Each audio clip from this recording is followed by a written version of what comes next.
텔레비전 채널을 돌리다 보면 홈쇼핑 방송을 지나칠 때가 있습니다. 무엇을 판매하는지 상관없이 이 진행자의 말솜씨에 빠져서 홈쇼핑을 볼 때가 가끔 있습니다. 길게는 1시간 동안 진행을 한다는데, 그런데 말이 술술 나오고 또 상황에 따라서 순발력 있고 재치 있게 진행하는 모습을 보면서 설교를 저렇게 할 수 있으면 참 좋겠다는 생각을 합니다. 지루하지 않잖아요. 솔깃하죠. 어떤 유명한 홈쇼핑 진행자가 말하기를, 이 홈쇼핑을 진행할 때 제일 중요한 것은 소비자들에게 신뢰감을 주는 일이라고 합니다. 그러니까 소비자들에게 이 사람이 소개하는 물건은 믿을 수 있다, 이런 마음이 들게 해야 된다는 거예요. 그래서 보면은 진짜 어떤 한 사람의 고정 코너가 있는 것 같아요. 그 사람은 항상 그 홈쇼핑을 진행하더라고요. 그러니까 이 신뢰감을 주기 때문이죠. 저 사람이 소개하는 건 믿을 수 있다. 근데 신뢰감을 주기 위해서 또 필요한 게 있대요. 그게 뭐냐면 자기가 판매하는 물건에 대해서 정확하게 알고 있어야 된다는 겁니다. 마치 이 물건이 자기 속에서 나온 것처럼 설명을 해야 설득이 되고 신뢰가 가고 이 지금 소개하는 물건을 사고 싶다는 마음이 생긴다는 겁니다. 저도 얼마 전에 홈쇼핑을 보다가 2개월 할부로 명란젓을 샀습니다. EBS 교육방송을 보려고 채널을 돌리던 사람이 뜬금없이 명란젓을 주문하게 만드는 이 홈쇼핑 진행자의 능력이 얼마나 놀랍냐는 겁니다. 오늘 말씀은 하나님이 모세를 이스라엘 백성들에게 다시 보내시는 사건인데, 하나님이 이 모세를 다시 보내시면서 무엇 때문에 모세를 부르셨는지 소명을 재확인시켜 주시고 있습니다. 그리고 모세가 실망한 마음으로 왔다가 다시 사명을 받았다는 이야기 사이에 모세와 아론의 계보가 소개되고 있습니다. 우리가 오늘 읽지 않고 지나왔습니다만은 이 모세와 아론의 조상, 자, 하나님께서 다시 모세를 보내시는 사이에 이 조상들의 이름이 왜 등장할까요? 그것을 성경에서 우리가 보면 하나님이 자기를 말씀하실 때 나는 아브라함과 이삭과 야곱의 하나님이다, 이렇게 말씀하시는 것과 똑같은 뜻을 가지고 있습니다. 그러니까 하나님이 그냥 갑자기 어디서 툭 나타난 분이 아니고, 나는 아브라함 때부터 또 그 아들 이삭 때, 그 아들 야곱 때부터 난 너희 하나님이다. 나는 너희 조상을 잘 알고 있다. 나는 너희 근본을 알고 있다. 네가 어디서부터 왔는지, 어떻게 살았는지 세밀하게 알고 있다. 그것을 말씀하시는 것입니다. 그리고 나는 너와 약속을 맺겠다. 아브라함도 죽고 이삭도 죽고 야곱도 죽고 너희 후손들은 나를 잊어버렸지만 하나님은 그들과 약속을 지키시고 그들과 약속을 잊지 않으신다는 것을 말씀해주고 있다는 것입니다. 하나님의 선택과 부르심에는 후회가 없으십니다. 그것은 하나님이 우리를 속속들이 알고 계시기 때문입니다. 자, 이처럼 하나님과 우리 사이는 이 상호적인 알매 관계입니다. 하나님도 우리를 아시고 우리도 하나님을 알고 서로 알아야 하는 관계입니다. 그런데 문제는 하나님이 우리를 아시는 만큼 우리는 하나님을 잘 알지 못한다고 하는 것입니다. 그래서 하나님은 오늘 우리들이 하나님에 대해서 알기를 원하십니다. 하지만 우리는 하나님을 아는 지식과 경험이 부족하기 때문에 하나님께서는 그분 자신이 스스로 우리에게 자기를 가르쳐 주시는 것입니다. 그래서 출애굽 사건은 하나님이 이스라엘 백성들을 애굽의 노예에서 구원해 내시는 것뿐만 아니라 궁극적으로 이 경험을 통해서 하나님을 알게 하시는데 목적이 있다는 것입니다. 단순한 어떤 애굽의 탈출 이야기가 아니고 이것을 통해서 하나님을 알게 되었다. 거기에 출애굽의 목적이 있는 것입니다. 또 애굽 사람들도 마찬가지로 출애굽의 사건을 겪으면서 하나님을 알게 된 겁니다. 애굽 사람들뿐만 아니라 그 근동의 모든 다른 이방 민족들도 하나님을 알게 된 것입니다. 그래서 오늘 우리 삶도 마찬가지로 하나님을 알아가는 과정입니다. 우리가 어렸을 때의 수준으로 하나님을 알다가 우리가 커서 장성한 사람에 대해서는 장성한 사람의 수준으로 하나님을 알게 되는 것. 이것이 우리 삶의 과업입니다. 희노애락, 생로병사, 우리가 살아가면서 경험하는 이 모든 일을 통해서 하나님을 더 깊이 알아가는 성도들이 계시기를 바랍니다. 우리가 아는 만큼 하나님을 경외하게 되고 아는 만큼 하나님이 원하시고 기뻐하시는 삶을 살게 되고 이렇게 하나님을 아는 것이 우리 삶의 큰 기쁨 또 목적이 되는 성도 여러분들이 되시기를 소망합니다. 하나님은 우리에게 자기를 알려주십니다. 하나님 모세에게 나는 여호와라고 거듭해서 말씀하십니다. 여호와께서 모세에게 말씀하여 이르시되 나는 여호와라. 내가 네게 이르는 바를 너는 애굽 왕 바로에게 다 말하라. 29절 말씀입니다. 자, 지금까지 살펴보신 것처럼 여호와라는 이름에는 두 가지 의미가 들어있는데 첫째는 하나님은 영원토록 스스로 계시는 분이라는 뜻입니다.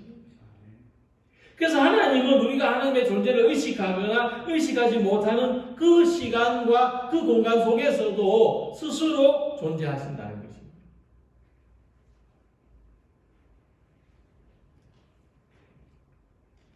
그래서 이런 점에서 하나님 우리와 상관없이 존재하는 분 같지만 그러나 틀림없이 계시는 하나님이라는 말씀입니다. 그렇기 때문에 우리가 영원토록 믿고 의지할 수 있는 하나님이십니다. 둘째로 하나님 우리와 언약을 맺으시고 그 언약대로 구속하시는 하나님이라는 뜻입니다. 출애굽기 6장 6절 7절 말씀에서도 여호와의 이름으로 하나님 약속하셨습니다. 나는 여호와라. 내가 애굽 사람의 무거운 짐 밑에서 너희를 빼내며 그들은 노역에서 너희를 건지며 편팔과 여러 큰 심판들로서 너희를 속량하여 너희를 내 백성으로 삼고 나는 너희의 하나님이 되리니.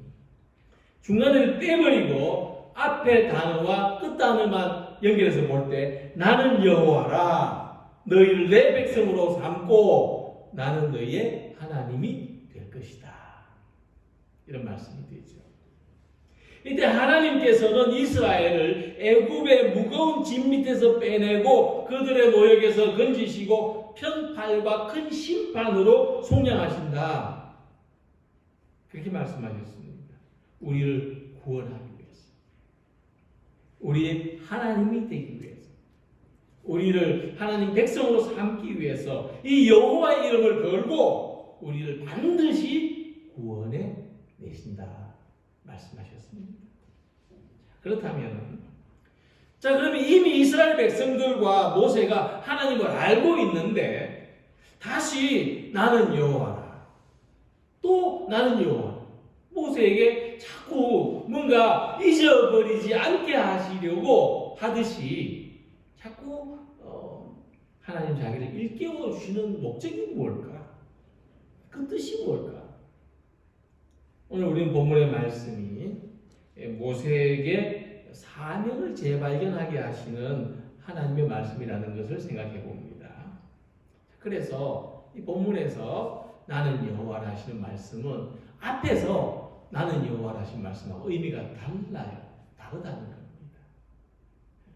한 번 더 깨닫게 해주시는 말씀이거든요. 그러니까 이 말씀은 이미 알고 있는 하나님 여호와인 것을 내가 압니다. 그것을 다시 재반복하는 뜻이 아니고 무슨 뜻이냐면은 이 여호와라는 이름이 이미 오랫동안 존재했지만 이제부터는 이스라엘 백성들에게 새로운 의미가 될 것이다 하시는 말씀입니다. 우리 신앙생활 하면서 하나님하고 부르는 이 이름, 하나님의 이름이 어느 날 우리에게 새로운 의미가 되시기를 축복합니다.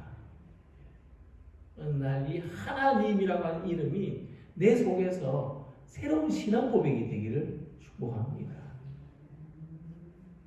그래서 하나님이 지금 나는 여호와라고 다시 말씀하시는 것은 그동안 사람들이 보편적인 의미에서 생각하는 하나님이 아니라 우리와 약속을 맺으시고 우리를 구원하시고 인도하시고 보호하시는 개인적이고 인격적인 관계를 맺으시는 하나님으로 알게 될 때가 올 것이다. 그렇게 말씀하시는 겁니다. 내가 그냥 듣기만 하던 하나님, 내가 그냥 막막하게 알고 있던 하나님 어느 날 내게 오셔서 나는 너의 하나님이다. 내가 네 옆에 있지 않느냐? 내가 네 지금까지의 삶 속에 함께하지 않았느냐? 이렇게 말씀하시는 하나님으로 만나게 되는 것입니다. 과거 우리가 하나님 과연 있는가 없는가 이 문제를 안고 이 문제를 고민하고 이 문제를 가지고 교회에 출입하고 그러지 않았습니까? 근데 그동안 오래 교회 다녔지만 아직도 하나님 계시는가 아니 계시는가 이 문제를 여전히 가지고 있다면 우리는 신앙의 초보에서 아직 벗어나지 못하고 있는 것입니다. 운전 5년 10년 했지만 아직 차 뒤에 초보 운전 붙이고 다니는 것 같습니다. 그 다음에 이제 우리가 이 초보에서 벗어나다는 것은 뭐냐면은 그럼 이 하나님은 어떤 분이신가? 여기에 대한 탐구를 하는 것이죠. 하나님은 어떤 분이신가? 하나님은 내가 가지고 있는 문제를 얼마만큼 도와주실 수 있는가? 우리가 이런 생각을 하면서 신앙생활을 하는 것입니다. 그것이 하나님을 알아가는 것입니다. 오늘 이 시간에 우리는 하나님을 우리의 구원자로 믿습니다. 하나님을 나의 도움이시고 역사의 주인이신 것을 믿습니다. 하나님은 우리를 질병과 재난에서부터 구원하시는 것을 믿습니다. 그래서 우리가 하나님을 알기 때문입니다. 하나님을 아는 데서 이 믿음이 생겨날 수 있다는 것을 생각하시기 바랍니다. 하나님을 알기 때문에 하나님을 우리의 구원자, 우리의 도움, 역사의 주인으로 믿습니다. 그래서 오늘 우리는 이 불안한 상황 속에서도 두려워하지 않도록 도우시는 하나님을 경험하고 하나님이 우리들과 인격적인 관계를 맺으시고 우리들과 개인적인 친밀감을 가지시는 이 하나님으로 알고 믿는 우리 모두가 되시기를 바랍니다. 우리를 구원하기 위하여 강한 손을 펼치시는 하나님, 흔들리지 않도록 굳건하게 붙들어 주시는 하나님을 알고 하나님을 예배하시기를 바랍니다. 하나님이 우리의 도움이신 것을 알고 어떤 어려운 처지 속에서도 나의 힘이 되시는 하나님, 도우시는 하나님을 바라보는 우리 모두가 되시기를 소망합니다. 자기를 여호라고 알려주신 하나님, 이 하나님은 모세에게 또 말씀하십니다. 바로에게 신과 같이 되게 하겠다. 볼지어다 내가 너를 바로에게 신같이 되게 하였은즉 내 형 아론은 내 대언자가 되리니 내가 네게 명령한 바를 너는 내 형 아론에게 말하고 그는 바로에게 말하여 그에게 이스라엘 자손을 그 땅에서 내보내게 할지니라. 사실 모세는 하나님을 알고 하나님으로부터 감당해야 될 사명도 받았지만 자신이 없었습니다. 하나님을 만나고 하나님을 믿지만 여전히 하나님이 내게 무슨 도움이 되실 수 있는지, 여전히 나는 약하고 부족한 존재라는 것을 알고 있기 때문에 모세는 의기소침할 수밖에 없었습니다. 이런 모세에게 하나님 말씀하시기를 내가 너를 바로 왕에게 신과 같은 존재가 되게 하겠다. 자, 모세가 처음 바로 앞에 섰을 때 그는 히브리 노예들 중에 대표 정도로밖에 보이지 않았겠습니다만은 이제부터는 바로 왕이 모세를 바라볼 때 그가 하나님이 보내신 사람이라는 것을 깨닫게 될 것이다. 내가 너를 나의 심부름꾼으로 바로에게 보낸다. 그렇게 말씀하시는 것입니다. 사도 베드로는 우리 예수 믿는 사람들을 향해서 말씀하시기를 우리는 택함받은 민족이고 왕의 제사장들이고 거룩한 국민이고 하나님의 소유가 된 백성이라고 했습니다. 근데 우리가 좀 유별나게 우리 그리스도인들이 이 교회를 성전이라 하고 또 뭐 성도라 하고 또 성역이라 하고 이렇게 좀 뭔가 세상과 아주 이질적인 그런 어떤 용어를 쓰지 않습니까? 그것은 우리 자신들이 우리에게 이 존재의 의미를 부여하고 하나님과 특별한 관계를 생각하게 하는 데는 아주 의미가 있다고 생각합니다. 근데 이것은 하나님 앞에서만 우리가 이렇게 사용해야 될 것이지 세상과 우리를 구별하고 이 세상을 아주 무시하는 이런 의미로서는 사용하지 않는 게 좋다고 생각합니다. 중요한 것은 하나님이 우리를 이렇게 존귀하게 하셨다. 하나님과 우리와의 관계에 있어서 하나님이 이렇게 우리를 높여주셨다. 근데 여기에는 뜻이 있습니다. 하나님 왜 우리를 높여주셨느냐? 이는 너희를 어두운 데서 불러내어 그의 귀한 빛에 들어가게 하신 이의 아름다운 덕을 선포하게 하려 하십니다. 그러니까 하나님, 오늘 하나님은 우리들을 통해서 하나님의 일을 행하시고 우리가 하나님의 일을 하는 사람으로서 하나님 우리를 구별하시고 선택하시고 하나님 우리에게 특별한 사명을 주셨다는 것입니다. 우리가 하나님의 일을 하는 사람이 됐으니까 하나님의 일을 하기 위해서는 하나님의 뜻을 행하고 하나님의 마음을 알고 그런 의미에서 우리를 하나님같이 되게 하셨다는 것입니다. 그래서 우리가 어떤 신분이나 어떤 환경에서 살든지 우리의 삶을 하나님의 소명으로 알고 살아가시기 바랍니다. 하나님이 하시는 일에 참여한다는 마음으로 살아가시기 바랍니다. 그러면 우리의 삶에 우리는 하나님이 주신 권위를 가지게 되는 것입니다. 할머니는 할머니로서, 아버지는 아버지로서, 어머니는 어머니로서, 또 직장인은 직장인으로서 하나님이 주신 권위를 가지고 살아가시기를 축복합니다. 모세가 이 일을 하는 데는 적지 않은 문제가 있었습니다. 첫 번째, 그 앞에는 아주 거대하고 교만한 바로 왕이 있었습니다. 엄청난 단단한 바위와 같은 사람입니다. 두 번째는 의욕이 없는 이스라엘 백성들과 함께 일해야 됐습니다. 이스라엘 백성들은 의욕을 다 잃어버렸습니다. 세 번째는 이 일이 부담스럽고 자신감이 없는 모세 자신.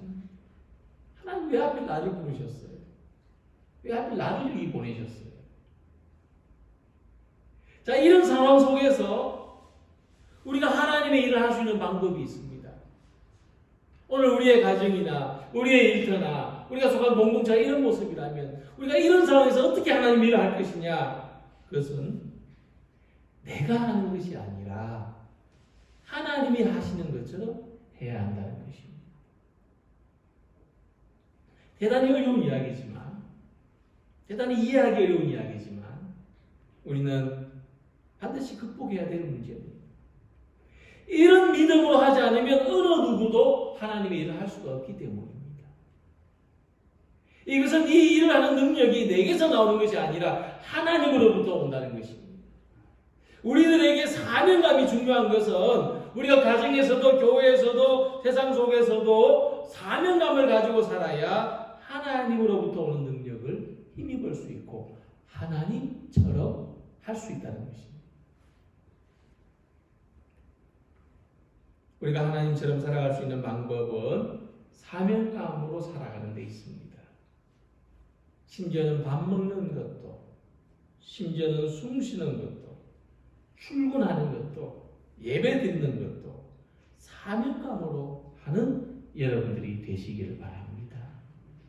그것이 하나님처럼 사는 것, 하나님께서 우리에게 원하시고 기뻐하시는 삶의 모습입니다. 하나님이 주시는 힘과 능력으로 살아갈 때 우리는 하나님이 살아계신 것을 부인하는 거대한 불신의 벽을 넘어뜨릴 수 있고 하나님을 기쁘시게 하는 일에 다른 사람들의 의욕을 불러일으킬 수 있고 우리 자신의 약함과 한계를 이겨낼 수 있습니다. 처음 모세가 바로를 찾아갔을 때 거절당했죠. 백성들도 원망했습니다. 그리고 모세는 깊은 절망에 빠졌습니다. 그러나 하나님은 이 모든 상황이 어렵고 힘듦에도 불구하고 모세가 해야 될 일을 말씀해 주시고 강한 손으로 돕겠다고 말씀하셨습니다. 비록 작고 연약하지만 비록 절망과 실패를 거듭 경험하지만 우리는 하나님의 분신, 하나님의 보내심을 받은 사람들입니다. 이 세상에 하나님이 나를 보내셨습니다. 우리는 연약하지만 이 세상의 역사, 우리 삶은 하나님의 뜻대로, 약속대로 이루어 가십니다. 이 모든 일이 하나님이 뜻하신 대로 된다는 믿음을 가져야 됩니다. 성령 하나님께서 우리에게 은혜를 주셔서 우리가 하나님을 믿고 하나님의 언약에 따라 살아가는 사람들이 되게 해주시기를 원합니다. 하나님을 알고 하나님을 바르게 예배하고 사명감을 가지고서 하나님의 구속 역사에 쓰임받는 사람들이 다 되시기를 소망합니다. 그리고 하나님은 애굽 사람들, 하나님을 인정하지 않는 이 애굽 사람들도 하나님을 알게 될 것이라고 말씀하셨습니다. 내가 내 손을 애굽 위에 펴서 이스라엘 자손을 그 땅에서 인도하여 낼 때에야 애굽 사람이 나를 여호와인 줄 알리라. 자, 이스라엘 백성들은 하나님의 구원을 받습니다. 그리고 이 구원, 출애굽의 놀라운 사건을 통해서 하나님을 알게 됩니다. 하나님은 구원의 하나님이시고 여호와 하나님은 우리를 지키시고 보호하시는 분이시고. 그런데 애굽 사람은 어떻게 하나님을 알게 되느냐? 거듭되는 재앙과 심판을 통해서 하나님을 알게 된다고 하는 것입니다.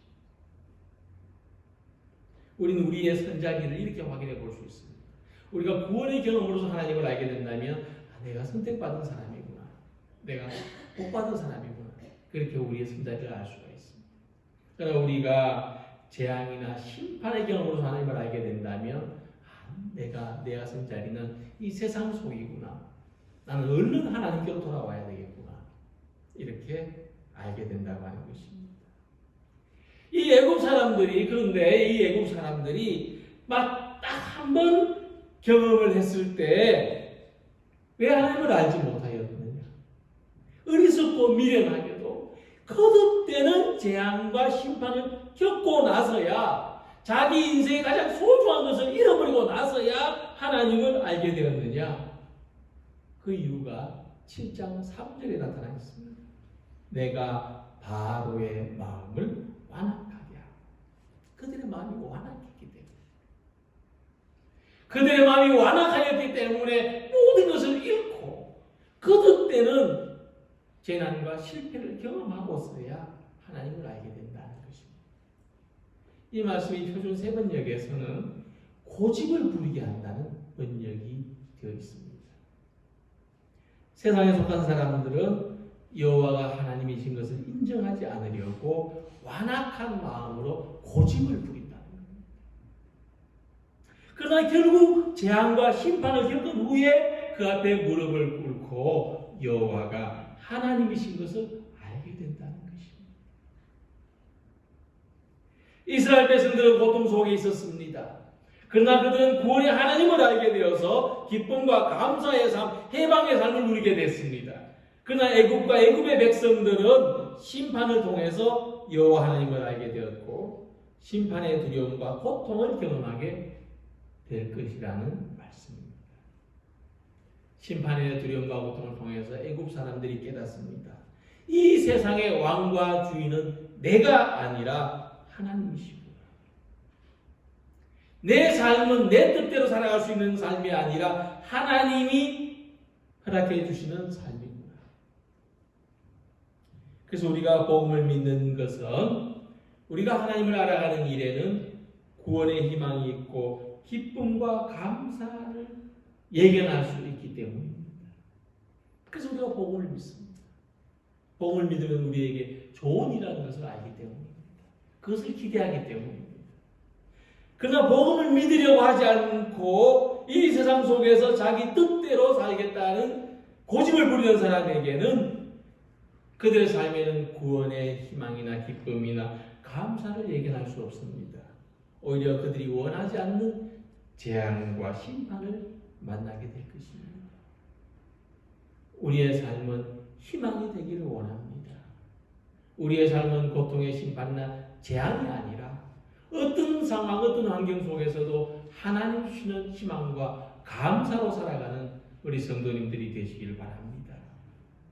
이제는 사람들이 평생 자기가 주인인 줄 알고 자기가 왕인 줄 알고 자기 뜻대로 살 수 있을 줄 알지만 어느 시점에 가서 아니구나. 내가 주인이 아니고 내가 왕이 아니고 인생은 내 뜻대로 살 수 있는 것이 아니구나. 이 사실을 깨닫게 되는 것입니다. 은혜로우신 하나님을 떠나서 그 마음에 하나님을 모시지 않고 자기 뜻대로만 살아가는 사람은 반드시 그 심령이 완악해지고 강팍해질 수밖에 없습니다. 진실로 신앙이 없이는 그 마음에 평화가 없고 믿음이 없이는 하나님을 기쁘시게 드릴 수가 없습니다. 바로는 지상에서의 권력을 믿고 하나님과 대항하지만 그는 돌이킬 수 없는 재앙을 당하게 되고 결국 하나님 앞에 무릎을 꿇었습니다. 우리가 자기 돌 같은 마음을 정화하고 온유하고 겸손한 마음으로 살아갈 수 있는 방법은 하나님과의 관계를 정상적으로 회복하는 길밖에 없습니다. 하나님을 알고 하나님을 인정하고 하나님을 내 삶의 주인으로 모시고 살아갈 때 우리의 삶이 겸손해지고 우리의 삶에 평화가 임하고 우리의 삶이 하나님께서 지키시고 보호하시고 구원하시는 은혜와 은총으로 살아가는 우리들이 될 줄로 믿습니다. 하나님은 우리가 모른다고 핑계할 수 없는 분이십니다. 하나님은 이 순간에도 끊임없이 자기를 알려주십니다. 하나님 우리의 삶의 모든 경험을 통해서 하나님 자신을 알려주십니다. 하나님은 어떤 분이신지, 하나님에게는 어떤 능력이 있고, 하나님은 어떤 위로를 가지고 계시고, 하나님은 우리를 어떻게 인도하시는지 매 순간 가르쳐 주십니다. 그래서 우리가 부분적으로서가 아니라 전체로서 온전히 하나님을 알게 될 때가 온다고 말씀합니다. 우리가 지금은 거울로 보는 것 같이 희미하나 그때에는 얼굴과 얼굴을 대하여 볼 것이고 지금은 내가 부분적으로 아나 그때는 주께서 나를 아신 것 같이 내가 온전히 아니라. 이스라엘 백성에게는 그 시점이 출애굽입니다. 하나님을 온전히 알게 되는 그 시점이 출애굽입니다. 이스라엘 백성은 구원의 기쁨과 감격으로 하나님을 알게 됐습니다. 하나님 이런 하나님이시구나. 우리의 구원자시구나. 은혜로우신 하나님. 축복의 하나님. 그러나 애국 백성들은 재앙과 심판의 두려움으로 하나님을 알게 되었습니다. 그들은 질병과 재앙을 두려워할 수밖에 없었습니다. 그들은 삶의 모든 소중한 것을 다 잃고 상실한 마음을 가지고 살아갈 수밖에 없었습니다. 그러나 오늘 우리들은 하나님을 구원의 하나님으로 경험하기를 소망합니다. 하나님을 은혜의 하나님으로 만나고 사랑의 하나님으로 경험하기를 소망합니다. 오늘 우리들에게 하나님을 아는 지식과 경험이 충만해져서 이날을 기쁨과 감사로 살아가는 모든 성도님들이 되시기를 기원합니다. 기도드리겠습니다.